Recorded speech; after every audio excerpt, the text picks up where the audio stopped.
Le Niger part en guerre contre la France. Oui, on a vu l'information circuler. Beaucoup ont pris ça comme une espèce de déclaration de guerre contre la France, c'est-à-dire une guerre physique avec des armes. Alors que non, c'est une guerre informationnelle, une guerre stratégique, tout simplement. Ils ne peuvent pas rester au Niger et puis faire la guerre avec la France. Ils n'ont pas assez de missiles, ils n'ont pas de missiles assez performants pour quitter le Niger pour aller jusqu'en France. Vous le savez très bien. Donc, il faut essayer de comprendre un peu, tout simplement, quand les gens donnent des informations, au lieu d'essayer de faire croire aux gens que le Niger dit qu'ils vont faire directement la guerre avec la France. Non, c'est pas ce type de guerre-là qu'on parle. Ils parlent de guerre informationnelle et surtout guerre stratégique. C'est-à-dire que là où il y aura l'intérêt de la France et que eux ils sont là-bas, ils seront face à la France, c'est-à-dire contre la France, partout.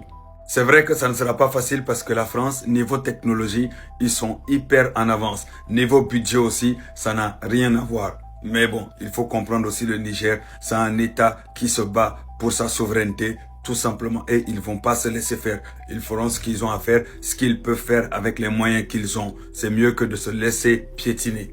Et puis vous-même, vous savez, quand on parle de Niger, on parle de Burkina, on parle de Mali et autres et autres. Donc, ils sont pas seuls. Et en plus de ça, ils ont des alliés au niveau international. Donc, voilà. En tout cas, voilà l'information correcte. C'est pas une guerre physique, une guerre genre avec des armes, mais c'est une guerre informationnelle.